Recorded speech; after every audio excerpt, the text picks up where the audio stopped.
Добро пожаловать в TileLook.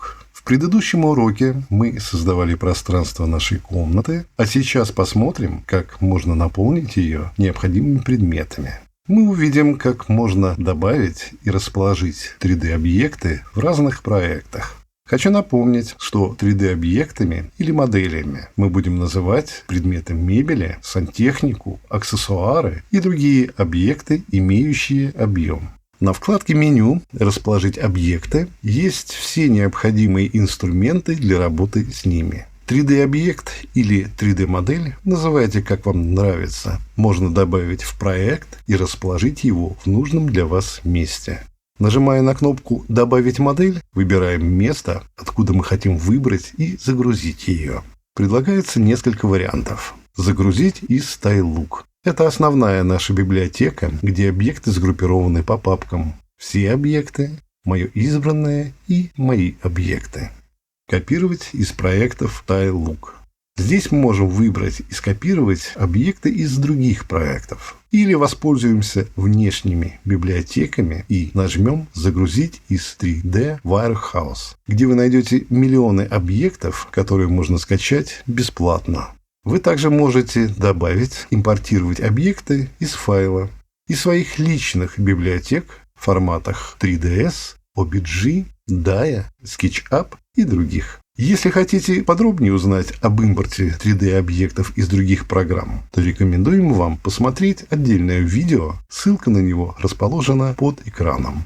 Чтобы добавить модель в проект, ее нужно выбрать в правой панели экрана и, удерживая левую клавишу мыши, перетащить в рабочую область трехмерного вида слева. Изначально объект помещается в центр комнаты. Предлагаю вспомнить действия, которые нам позволят его лучше рассмотреть и затем переместить в нужное нам место. Удерживая правую клавишу мыши на трехмерном виде слева, мы можем вращать пространство, подбирая для нас удобный вид, а колесиком мыши приближать или удалять объект. Для ускорения работы можно использовать быстрые клавиши на клавиатуре, такие как W, S, A, D, Q и Z. Или использовать иконки с предустановленными видами для просмотра объекта с разных сторон. Они расположены внизу. К примеру, мы можем посмотреть на комнату сверху, нажав на иконку «Вид сверху». Активируем объект и видим, что у него появился условно ограждающий короб и 3 цветные стрелки, которые мы будем использовать для его перемещения в разных направлениях. Приближая объект к стене, движение мыши замедляется. Это помогает нам вовремя остановиться и зафиксировать его на конкретной поверхности. Также на стрелках присутствуют цифры, которые показывают расстояние до ближайших поверхностей. Для примера, наведем курсор на стрелку и видим, что объект находится на расстоянии 40 см от этой стены. Это удобно и помогает нам с большей точностью расположить объекты внутри комнаты. Давайте добавим еще один объект. Как мы заметили ранее, каждый активный объект имеет условную ограждающую рамку, которая привязана к одной из его сторон. И вместе с угловыми и центральными точками этой рамки используется для привязки объекта. Это удобно для захвата, перемещения и точного позиционирования объекта. Выбор точки привязки осуществляется через иконки, расположенные в правом нижнем углу экрана. Нажимая на иконки «Сторона объекта», мы видим, как изменяется положение рамки на экране трехмерного вида. После выбора стороны объекта выбираем точку привязки. Давайте выберем левый нижний угол дивана в качестве этой точки. Теперь это новый центр наших цветных стрелок. Неактивные точки привязки окрашены черным цветом. Давайте узнаем, для чего они нужны.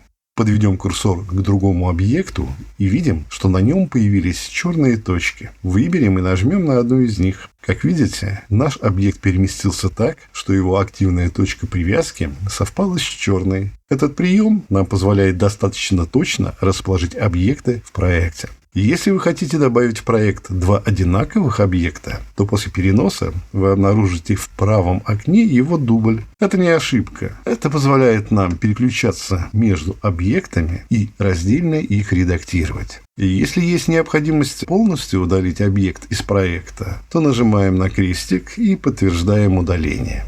На верхней панели инструментов располагаются иконки, которые становятся активными при работе с 3D-объектами. К примеру, это поворот на 45 градусов. При каждом нажатии клавиши позволяет быстро вращать объект. С другими инструментами предлагаю вам познакомиться самостоятельно. Таким образом, поворачивая объект и выбирая базовую сторону с точкой привязки, его можно точно прикрепить в нужное место. Потренировавшись, вы сможете за несколько простых шагов наполнить свой проект необходимой мебелью и предметами интерьера. Посмотрите, как это может выглядеть.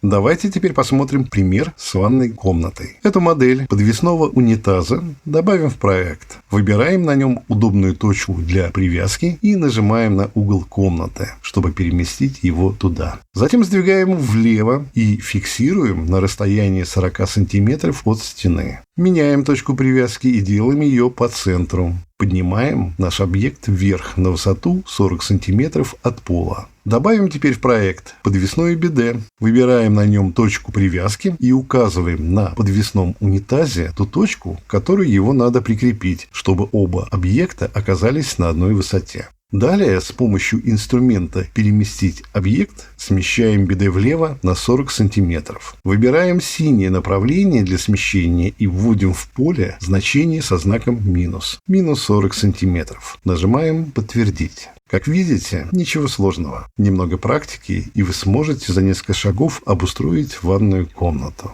А я сейчас быстро завершу проект, чтобы вы в этом убедились. Завершая тему добавления и расположения 3D-объектов в проекте, нам осталось познакомиться с возможностями редактирования самих объектов. Давайте выберем в правой панели объект и дважды по нему кликнем. Или нажмем на карандаш, что, собственно говоря, одно и то же.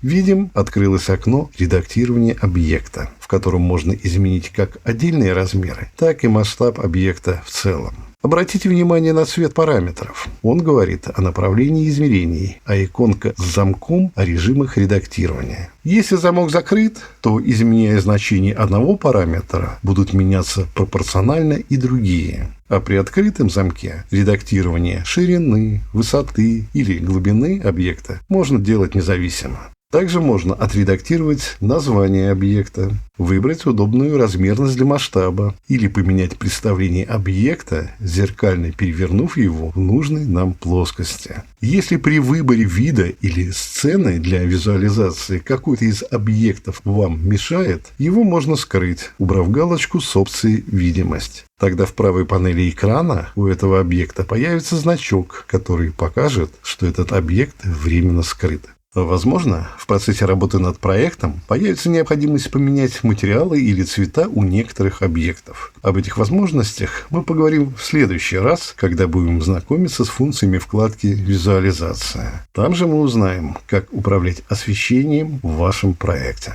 На этом завершим урок и напоминаю, что вы всегда можете обратиться к нам через чат на сайте, это синяя кнопка в нижнем правом углу экрана, или написать нам письмо на электронную почту contact@tailook.com. Спасибо за ваше внимание, с вами был Владимир Микитин. Желаю вам бесконечного творчества и новых идей для дизайна. До скорой встречи на Tailook.